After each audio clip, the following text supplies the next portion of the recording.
Welcome back to the shop and the dual granite surface plate that has not been certified or lapped in, but we're going to continue to use it anyway. So let me catch you up to speed on what we're going to do today. I've got this Facemill that was given to me by a viewer of mine, Kevin Alexander. This is a Sandvik T-Max 45-degree Facemill. It's basically just used for removing metal. It's not used for going up to a square corner, but you can do some heavy milling with it. And he just recently sent me this. This is a 50 taper Facemill holder, 1.5-inch pilot right here, so that I'll actually have a dedicated holder to use this Facemill with. I can mount it to it and just leave it on there. But this style right here is the type that have these adjustable seats that hold the carbide insert in there. And I had to swap these inserts around whenever I got it because a few of them were chipped where it had been used, and the other side was still good, so I went ahead and swapped it around. But like I said, these things are adjustable. You have this piece right here that's bolted down that holds it. You have a screw on top and bottom here that actually moves this around, so you have to adjust them so that they're all cutting on the same plane. So this is what this video is going to be about, is checking these things and seeing where they're at in relation to each other, and see if we can get them adjusted a little bit quicker. So the setup that I've got, I machined this little plug. It's the 1.5-inch diameter plug, so that we can take this cutter and rotate it on the axis there in the center, so that we're not having to like slide it around and find the basically top dead center of the carbide insert each time. Once we get this indicator set right here, we can leave it, and all we have to do basically is just rotate this cutter. I'll show you, about like so, and we can check the high point and see where they're all at. The indicator I'm using is a 10th indicator, and I was going to point out this one right here. This is a Starrett that was my granddad's. I actually had this one repaired a few years ago, but it reads off. It doesn't repeat very well, like 2 or 3 tenths whenever you're moving it side to side, moving it around. So it's still a good indicator, still works good if you're trying to indicate something in pretty close, but really fussy. And this kind of inspection work, it kind of annoys you a little bit because it doesn't seem to want to repeat. So we're going to use this right indicator right here, made by Standard, and it seems to work pretty good. I think it's pretty good within about 1/10. So that's what we're going to do. I'm going to start playing with this and seeing if we can inspect them all, find out where they're sitting at on their seats, and possibly adjust them if need so. I'm going to set up the other camera and try to get you a nice, clean, tight shot of everything as we work on it. Alright, so maybe you guys can see that pretty good right there. And I tried to get the good position with that indicator before we started, because it is a little tricky and you got to play around with it. So I think I've got it where I want it, but we're going to have to reset the height of it. And I was going to point out that all of these inserts are numbered. So let's start with number 1, which is going to be this one right here.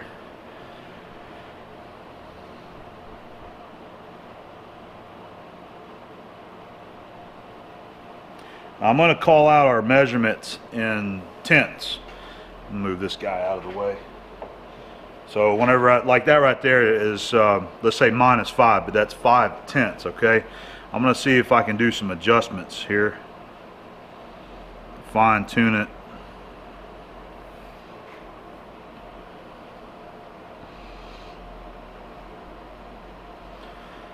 Even just moving this Facemill is a little sticky on the granite. Alright, I'm getting, from that angle it's probably looking like it's 1/10, but I'm just going to go with it right there. I just can't seem to get you perfectly in front of it. Alright, so let's start there. We'll probably just go backwards because I want to rotate it. I want to ramp up on the indicator. That one's looking pretty good. Remember, we're just starting with the first one and using that as our baseline. That one looks good. All right, there we have a low one. Let's check that again. 5, 6, 7, 8 tenths low on that one right there. Which one is that? That's going to be, that's number 8.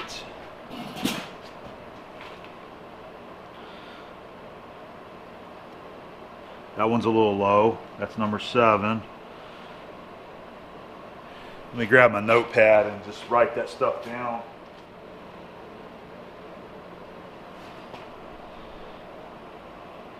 That one's 3 tenths.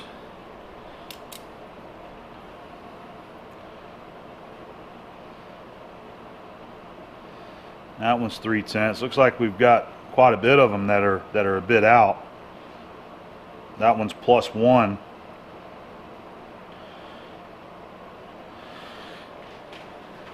+1. That's number 4 right there.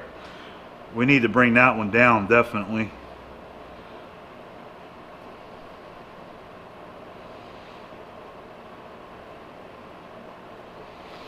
Alright. I'll write that one down. +1. Let's go to the next 3. Or we got 2 left here to check. That one looks like it's +1.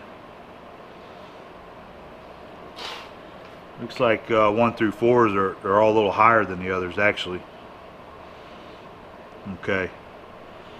So maybe what we should do is take these other low ones and try to bring them up. That was 8, 7, and 6. Yep, there's 8. There's 7. And there's 6. So let's work on those and see if we can maybe fine-tune those a little bit.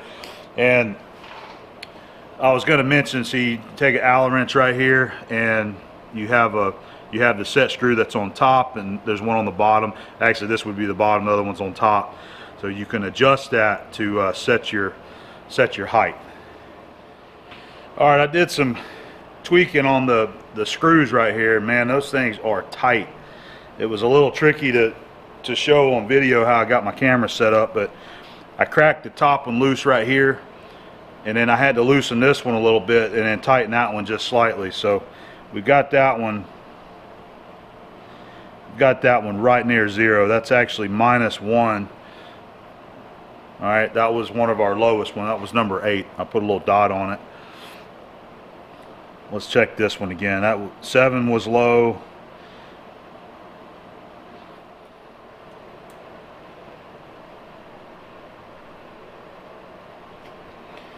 Let me see if just loosening that does anything for it there. Yeah, see that? It helped. I just barely moved that bottom set screw right here, and it's brought it back up to within about 1/10. All right, let's go on around to number 6. It's real close. Let me see if I can do the same with it. I'm trying to get it around here so that I can get to it.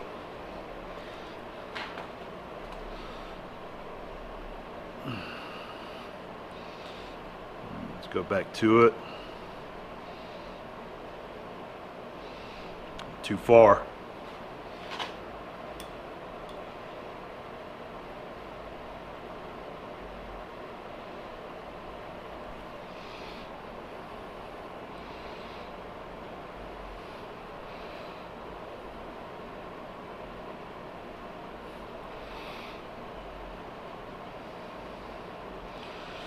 All right, that one I moved it too far. I'm gonna have to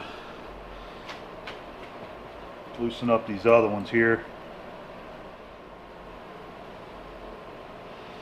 All right, there we got it. I've got it within 2. I think I'm gonna leave it right there. All right.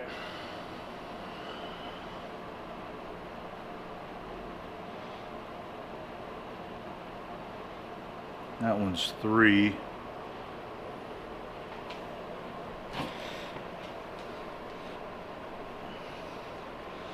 I'm just trying to crack that one set screw there and see if what it does. It actually let it come up too far.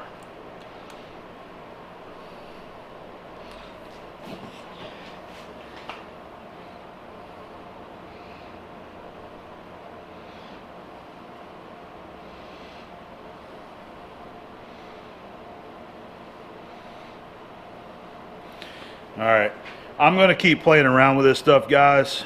It's kind of hard to do this the way it is, and you know, they got the camera set up and I'm trying to get a really good shot for you to see what's going on, but I'm gonna tweak this thing a little bit off camera and see if we can get them in. I just wanted you to see, you know, mainly what we're doing is loosening the different set screws and shoving this thing one way or the other, and you're talking about just very minute measurements, you know, tenths of a thousandths, to where we get the very tip of all these carbides on the same plane.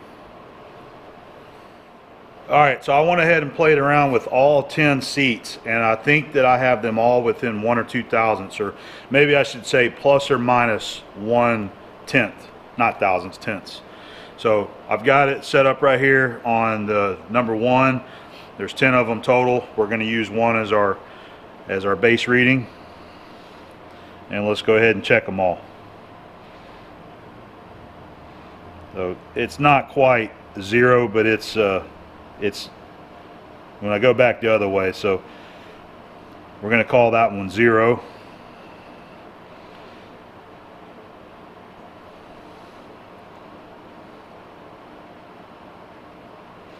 So far, all minus 1/10.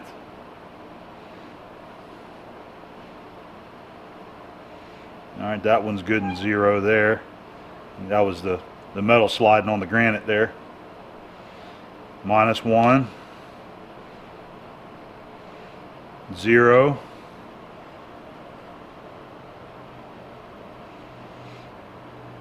That one's slightly over, maybe a 1/2 tenth. Where we're at, we got 3 more to check here. All right.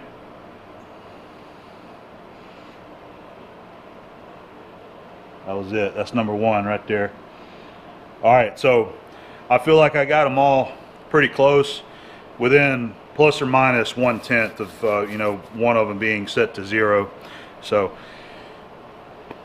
I'm gonna leave it like that. These things are really touchy, and what I was finding is that you don't even really have to loosen them all like this one right here. What I was doing was I was just cracking that one loose, and it would sometimes let that seat move a 1/2 thousandths, and then I'd have to crank it back down. So it would take a little bit of practice to really get efficient at that, and I don't know if you're going to have to do that every time you change the inserts, if you want them to cut perfect or not. So I think that's pretty good. I'd like to go ahead and set this thing up on the arbor, on the tool holder, and maybe go over there to the K&T and see what it looks like cutting a piece of steel. This is a block of steel that I'll do a little bit of cutting on just to kind of clean it up. I'm going to show you that I've already cut one side of this. I'm going to loosen the vise up. I've already cut one side of this. I did this a while back. I didn't get any video of it or anything, but check that out. And that has been like that for, I know, all of last year. It might have been the year before, whenever I got that really nice 6-inch Facemill from my friend Mike. That was a test cut that I had made. And this is some more of that mystery metal that come from my old shop. I remember this side that I had cut was like a flame cut edge, so it had a kerf on it, and that's what I had cleaned up. And this sits over there by the computer, and I usually mount the Nogas on it whenever I'm holding my camera. So that's just one of my little camera mounts. And nice piece of steel that I got around here. Maybe one day we'll need it for a project, you never know. The back side of it is saw cut. The other two are still the factory, you know, edges from whenever it was formed. So I got the saw cut side up. So let's make a couple little cuts on there and see what it looks like. Alright, so our first cut, we're running 362 RPM on the dial over there. I've got it set at 5 inches a minute, 16th depth. That should put us at like 569 surface feet per minute. I've got my blast shield set up just to try to contain the chips, really, because the bad thing about these big milling cutters is that they sling chips everywhere. All right, here we go. Oh, I meant to lock the knee. Get that knee lock good and the table lock.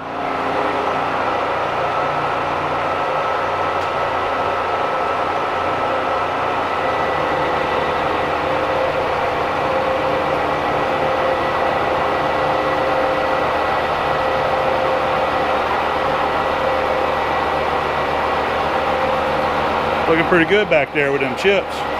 I'm going to go ahead and stop it. Stop the feed. I want to come off and take a look at it.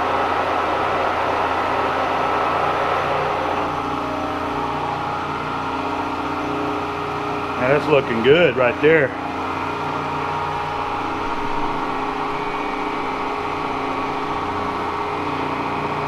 Real smooth finish right there. There's one of the chips that's curling off. I really think that this material is going to be like a chromoly type, maybe like a 4140. Just judging by how the chips look. All right, we're going to make another short pass, same depth there. I've moved it up to 9.5 inches a minute on the feed rate. I'm just hand feeding it in here, and I'll go ahead and engage it now. See how it looks.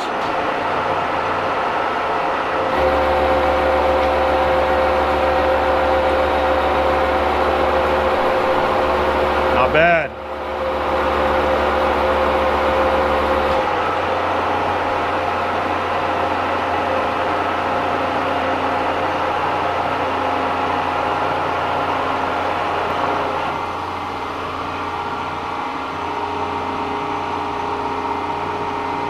Still a really nice cut. I can definitely tell that we're feeding faster there, but it's still super smooth though. 5 inches a minute, 9.5 inches a minute. Pretty cool. So let's go ahead and finish that cut out.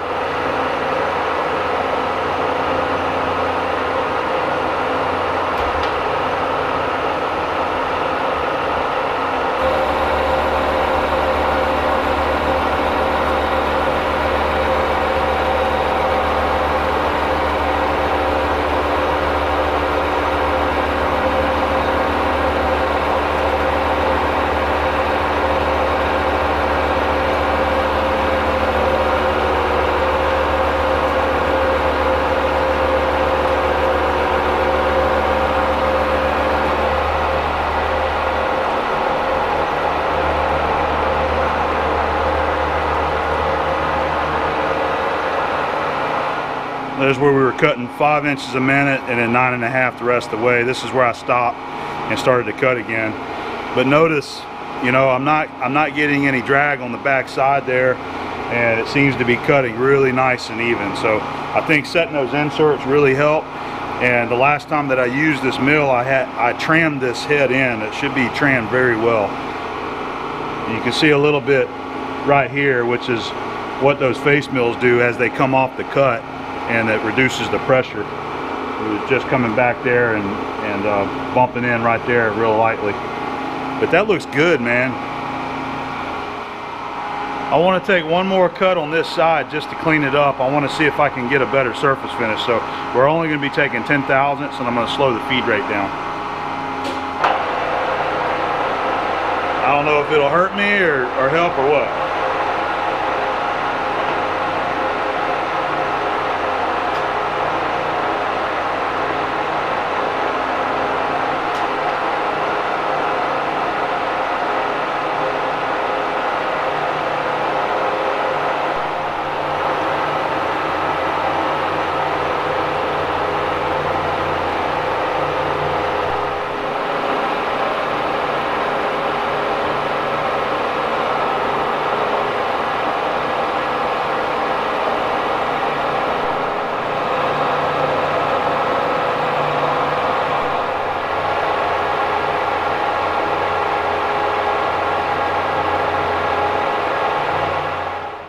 That's our surface finish after that little light cut. It's definitely not prettier than taking the heavier cut, So I don't think that it really helped us, although I will say that if you're just feeling it with your finger, it feels really smooth. But you can see a little bit of the backside of the cutter just touching the part as it's coming around on this one. So I'm not really sure if this Facemill is intended for fine finishing and leaving really good surface finishes on light cuts. I think it's mainly suited for taking a lot of metal at one time. I think the heavier cuts is actually going to leave you a better looking finish anyway. That's going to wrap up our first test on the T-Max 45 Facemill here. I wanted to get a little video capture of setting these carbide seats right here, getting them adjusted. I was going to say that you can also bring your indicator over here and put it on the mill and run it up underneath there, and you can adjust these things accordingly like that as well. But I think the granite plate is going to be your more precision way to do that, like I showed you. So not a bad surface, and that thing looks like it's going to do a good job. It's got a nice smooth cutting action to it. It didn't make a bunch of noise. It didn't seem like it was wanting to slam around. So I think this is definitely going to be for moving some metal. So I want to thank Kevin for sending this thing to me, as well as the holder there. And look, whenever we get a good job in here where we got to do some milling, definitely want to put this thing up there and put it to use, okay? I hope you guys enjoyed. We'll see you on the next one.